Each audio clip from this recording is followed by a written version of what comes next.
신광섭의 위대한 투자 시간입니다. MBN골드 신광섭 매니저와 함께 할게요. 어서 오십시오. 네, 반갑습니다. 신광섭입니다. 네, 이번 주는 주 후반에 재료들이 좀 많이 있는 것 같아요. 네, 엔비디아 실적 이야기는 뭐 지난주 후반부터 이번 주 내내 이야기 나오고 있고 잭슨홀 미팅도 이제 드디어 뚜껑이 열리는데 맞습니다. 뭐 미팅 열리고 주요 인사들의 발언까지 끝나면 좀 시장 안정감 돌 수 있을까요? 사실은 이제 제가 엔비디아 실적 원래 지난 분기 때는 프리뷰를 해드렸는데 이번에는 그냥 코멘트로만 남겨드렸어요. 맞아요. 데이터 센터는 뭐 잘 나올 거 눈에 뻔하고, 그리고 게이밍 매출 관련된 부분, 그래픽 카드에 대한 부분들도 전년 동기 대비해서 7에서 8% 정도 상승. 여기 이제 코인에 대한 채굴 GPU 카드에 관련된 증가도 포함이 된다고 보시면 됩니다. 그러니까 지난달 분기 실적 때는 이제 게이밍 매출에 대한 실적이 좀 잘 안 나왔고 데이터 센터로 좀 캐리를 했다 보니까, 그리고 이제 청사진을 밝혔잖아요. 뭐 한 2배 넘게 뭐 가이던스 다음 분기 때 예상된다. 이렇게 좀 나왔는데, 뭐 이제 어제도 말씀드렸지만은 엔비디아 실적보다는 이 잭슨홀 미팅 관련된 부분들이 지수에 영향을 많이 끼칠 가능성이 높다라고 계속해서 주구장창 이야기를 하고 있습니다. 어쨌든 엔비디아는 뭐 H백 관련된 부분이라든지 전반적으로 뭐 HBM도 있겠죠. 뭐 이런 반도체 소부장, 이 중소형주들에서 어떤 식으로 이제 월반하는 종목들이 나오는지, 실제로 월반하는 종목들 많이 한 6종목 정도 나왔고요. 반도체 평균적으로 보면요. 그렇게 좀 보시면 좋을 것 같고요. 제가 이제 오늘 좀 이제 그 종목 예고보다는 약간 매크로에다 플러스해서 종목들까지 좀 말씀드리는데, 잭슨홀 관련돼서 이 연준과 가장 교류를 많이 하고 있는 사람이 있습니다. 바로 닉 티미 라우스라는 월스트리트 저널의 편집장이 이제 쉽게 얘기해서 이제 뭐 우리 파월 연준 의장하고도 또 이제 소통도 하고, 네. 나머지 이제 연준 위원들하고도 소통을 좀 많이 하다 보니까, 출입 기자 출신이다 보니까 너무 친해요. 친하다 보니까 그 사람들하고 이제 뭐 맥주 한 잔도 할 수 있고 이런 사이겠죠. 뭐 그러면서 이제 여러 가지 얘기를 하면서 대략적으로 이제 이분이 월요일부터 화요일까지 연속적으로, 어제까지 해가 연속적으로 칼럼 기사를 냈습니다. 네. 잭슨홀 미팅에 관련돼서. 근데 결국은 잭슨홀 미팅이 우리가 기대하는 게 뭐냐면, 금리 도대체 언제까지 올릴 거야? 이에 대한 힌트잖아요. 그래서 그 관련된 부분들을 오늘 좀 설명을 좀 드릴 겁니다. 좋습니다. 오늘은 종목 하나만 말씀드릴게요. 또 영어네요. 네. 해석해 주시죠. 이거 별거 없어요. 네. 쉽게 얘기해서 역사적인 금리, 이제 저금리가 끝나간다. 네. 저금리가 끝나간다는 뜻입니다. 네.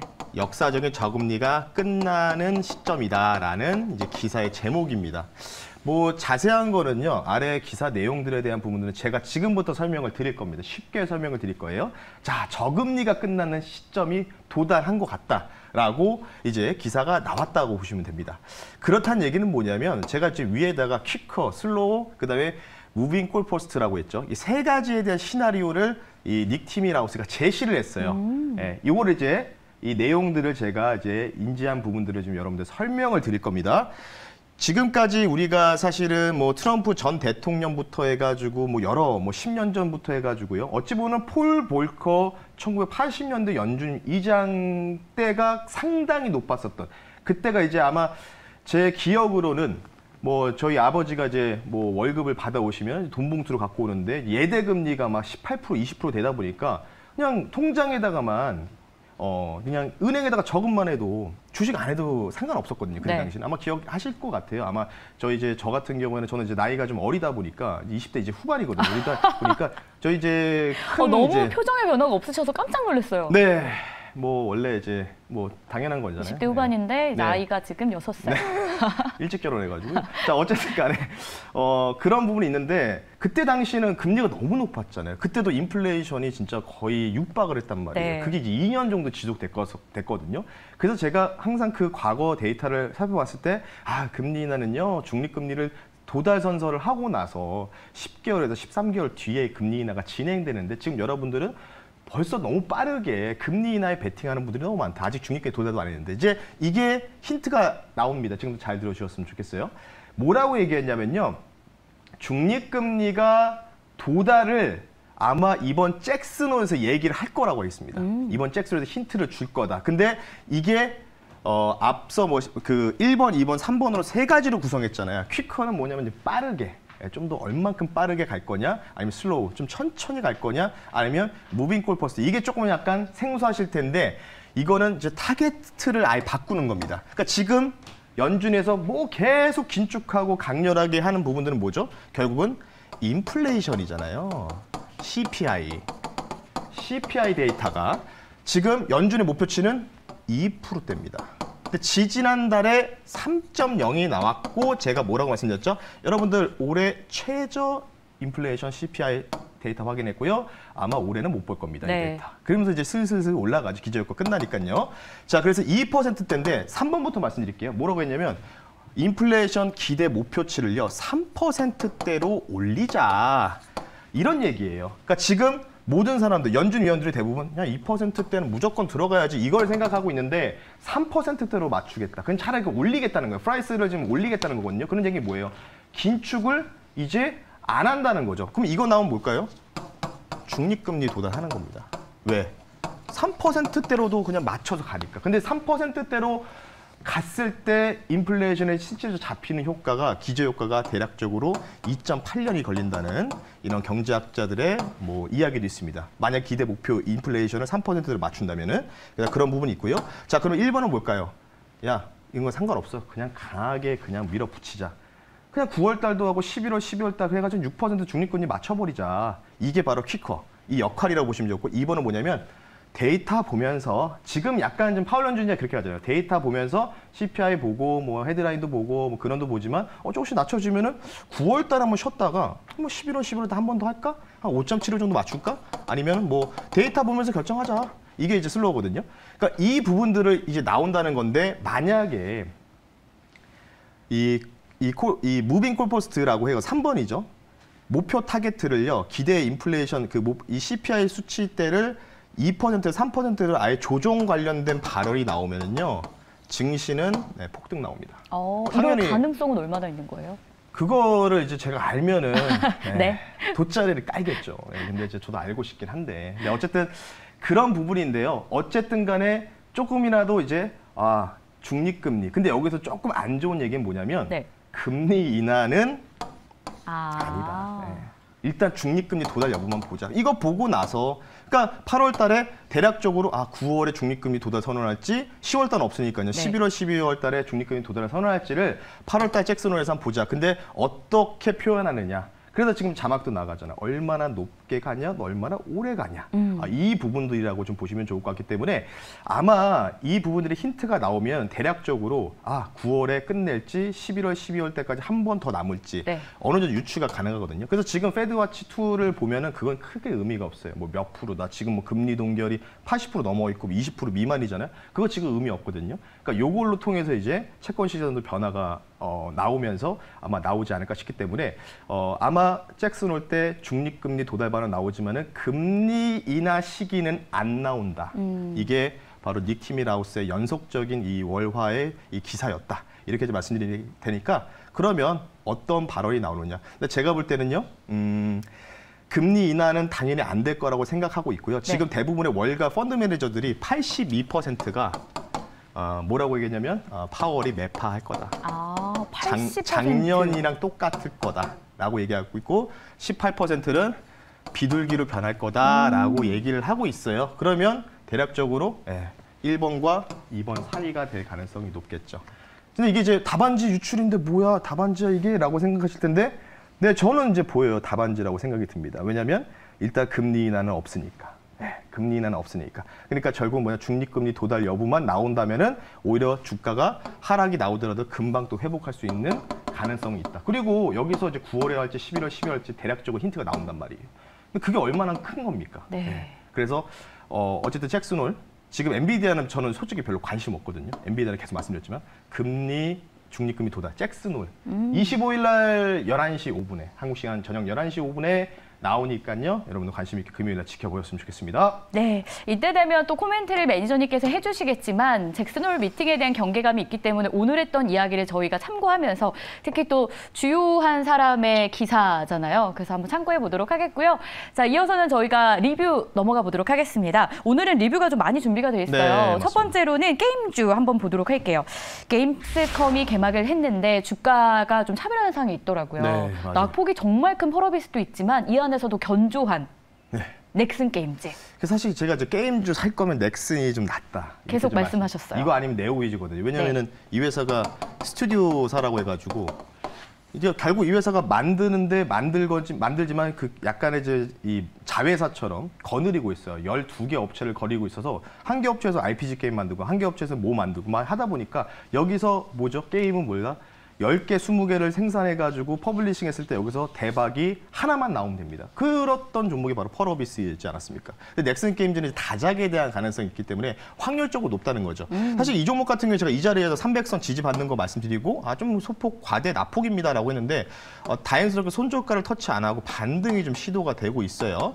다음 주에 일정이 있습니다. 이 종목도 이제 신작 공개 관련된 부분들 그리고 중국 관련돼서 메이플 스토리 M 버전 관련된 부분들도 있기 때문에 넥슨 게임즈가 사실은 지금 주가가 안 어울리는 위치에 있다고 저는 생각을 하고 있습니다. 그래서 아마 잭슨홀에서 조금 더 매파를 대부분 기대하고 있지만 어느 정도 여기서 좀 좋은 분위기가 형성이 된다면 많이 눌려 있었던 게임주들이 상대적으로 또 강세를 보일 가능성이 있지 않을까 이렇게 생각하고 있어요. 왜냐하면 제가 초전도체를 말씀드리기 전에 뭘 보라고 했죠? 양자 보시라고 했죠. 맞아요. 근데 그걸 이제 KCS를 제가 손절가 너무 타이트하게 잡아놓으니까 이 KCS라는 종목이 상한가 들어갔거든요. 그래서 리뷰를 안 하는데 손절가 너무 마이너스 6%로 찍어놔가지고 이제 그래서 그 다음부터 제가 마이너스 10%대로 손절가 하잖아 20% 맞춰놓고 손절가 순간적으로 핫도그 올라가서 상한가 들어갔는데 어쨌든 지금 보면은 과대 낙폭주 위주로 뉴스 딱 뜨면은 그냥 여기서 장대 한 봉을 또 만들어줘요. 이럴 때 이제 딱 이제 엑시트를 하면 된다. 이런 전략이라고 보시면 좋을 것 같아요. 넥슨 게임즈 홀드 의견 드리면서 마무리하겠습니다. 게임주 들어봤는데 게임주 이야기하면서 양자암호 얘기해 주셨는데 사실은 저는 오늘 양자암호 관련된 종목 리뷰가 있지 않을까라는 개인적인 추측을 좀 했었어요. 양자암호도 진즉부터 좀 편입을 했던 종목들이 있었고요. 오늘 이렇게 또 좋은 시세가 나오고 있는데 첫 번째로 게임주도 일단 보유해보자라는 의견이니까 참고해 주시길 바라겠고요. 두 번째 종목은 8월 17일에 편입했던 동양 EMP입니다. 16%가량의 수익률을 보여준 상황인데 이 종목은 어떻게 할까요? 일단 수익이 그래도 꽤 났어요. 지금 2차 전지는 쉬운데 이제 무성 충전 기술 이제 이쪽이잖아요. 거기에다가 이제 플러스 다음 바로 그냥 이거 시간 관계선 바로 이제 이거 말고 한국전자금융 같이 리뷰를 좀 도와드릴게요. 같은 이제 부분이라고 보시면 될 것 같아요. 전기차 충전 기술. 25,000원 좀 아깝네요. 한 300원 정도 모자랐어요. 2차 300원 정도. 2차 목표까지 1차를 터치했고 2차까지 봤는데 지금 분위기상으로는 거래량이 지금 여기서 지금 보시면 텅 비었잖아요. 그러면서 우상향하고 있으니까 이거는 뭐 눌리더라도 다시 한번 계속해서 연준 신고가를 기록할 가능성이 저는 있지 않을까 싶기 때문에 동양 EMP는 계속해서 지속적으로 홀드 의견을 드릴 수밖에 없다. 2차 목표가 300원 남겨놓고 좀 밀렸습니다. 참고하시면 좋을 것 같고 한국전자금융 바로 리뷰 도와드릴게요. 네, 이 종목은 어제 저희가 편입했던 종목이죠. 맞습니다. 하루 만에 7%가량의 수익을 보여줬습니다. 네, 맞습니다. 이 종목 같은 경우에는 이제 모증권사 스몰캡 쪽 담당 애널리스트 분이 레포트를 내서 보다 보니까 괜찮다라고 생각해서 말씀을 드렸고 마찬가지로 전기차 충전 관련된 부분들 원래는 이제 아시다시피 사명에 나와 있잖아요. 전자금융, 키오스크부터 시작해가 전반적인 이제 부분이라고 좀 보시면 되는데 충전소 관련된 부분들에서 동양임이 먼저 올라갔으니 또 이제 두 번째 차례가 될 가능성이 있다. 차트도 저희 비슷한 모습이 보이고 있습니다. 오늘 장중에 7% 정도 급등이 나는데 이 종목 같은 경우 목표가까지 조금 더 남은 상황이라고 좀 보시면 좋을 것 같아요. 근데 문제는 뭐냐면 이렇게 이제 듬성듬성 올라갈 때 동양 EMP랑 좀 비슷한 차트거든요. 근데 거래량 뭐 이렇게 많이 증가하지만 않는다면요. 동양 EMP 같은 모습으로 천천히 아무도 관심이 뭔가 이제 뭔가 기울어질 때 아마 이럴 때 이제 사람들이 이제 많이 살 거예요. 이럴 때 우리가 좀 차익을 하자라고 좀 말씀드리고 싶으니까요. 뭐 무난하게 야금야금 올라갈 수 있는 종목입니다. 한국전자금융 말씀드렸으니까요. 참고하시면 좋을 것 같습니다. 동양 EMP와 한국전자금융 계속 좀 보유해보자라는 의견 챙겨보도록 하겠습니다. 자, 그럼 오늘의 종목 바로 좀 편입을 해볼게요. 오늘 종목은 앞서서 저희가 잭슨홀 미팅 관련된 답안지 유출 소식을 들었고 그러면 이런 시장에서 뭘 저희가 사야 되느냐 했는데 독일의 모터쇼 관련해서 또 수혜 기대감이 높은 종목이다라고 하셨어요. 네, 근데 이 종목일까요? 지난달에 편입했다가 그 삼성전자 이주용 부회장, 이주용 회장님이죠. 회장분의 독일 총리, 슐츠 총리 방문하면 이제 뉴스 나올 텐데 올라가다가 좀 꼬꾸라져가지고 그래서 다시 좋은 가격대 와서 재편을 하고요. 현재가 2,005원에 말씀드리고요. 종목명은요. 아남전자라는 종목을 다시 재편입하겠습니다. 코드번호 00-8700번이고요. 아남전자 말씀드릴게요. 그냥 이거 주식 오래 하신 분들은 테마 아실 겁니다. 하만 관련주 아실 거예요. 그러니까 사운드 관련된 이제 부분이죠. 예, 사운드 모빌리티 하만 관련주입니다. 이제 삼성전자가 뭐 이제 아시다시피 이제 하만을 인수했잖아요. 뭐 거래하고 있는 업체고요. 다음 주 초에 독일 미넨에서 국제 모터쇼를 이제 삼성전자 참가하고 아마 이제 독일 미넨쇼라고 모터쇼라고 포털사이트 검색하시면 홈페이지만 가보면요 참여 기업들이 나와요. LG전자, 삼성 이렇게 좀 나옵니다. 근데 이제 현대 쪽은 참석을 안 한다. 희한하게. 그래서 아마 이 국제 모터쇼에서 이제 관건은 그거예요. 뭐 전기차 뭐 여러 가지 중요하지만 이 차량 내부 안의 모빌리티 그리고 자율주행 관련된 부분들에 대해서 이제 서로 이제 뽐내는 이 기업들이 이제 참여를 하겠죠. 예, 그래서 그 부분에 대한 수혜가 기대되고요. C-V2X 관련된 부분들이 있습니다. 이제 자율주행 핵심 기술 관련된 부분들도 이 모터쇼에서 공개될 예정이기 때문에 어쨌든 아남전자 같은 경우는 내부 모빌리티 쪽을 담당하다 보니 그에 대한 수혜가 기대된다라고 말씀드리면서요. 모멘텀 말씀드렸고요. 가격 전략 빠르게 기술적 분석까지 더해서 말씀드리겠습니다. 더 이상 물러설 구간이 없을 것 같습니다. 지난번에도 제가 여기서 말씀드리고 올라가다가 수익 반납해서 이제 떨어졌는데 그래서 지금 보면요.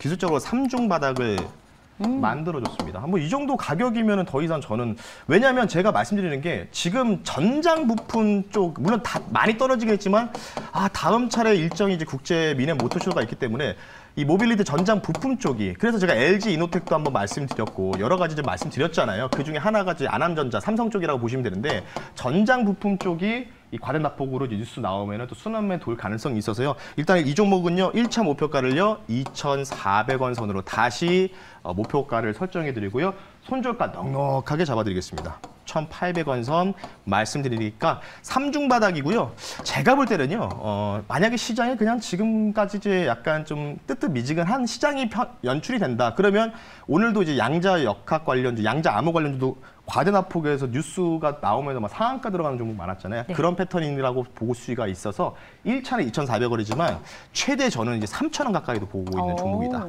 예. 그러니까 지금 분위기가 그렇잖아요. 한 2박 3일, 3박 4일 그냥 가버리는 부분이 있기 때문에 그래서 아마 독일 미넨 모터쇼 모멘텀 보면서 아남전자 재편입한다라고 말씀드리면서 마무리하겠습니다. 오늘 편입한 종목은 아남전자였습니다. 목표 주가는 2,400원, 손절 라인은 1,800원 기억해 보겠고요.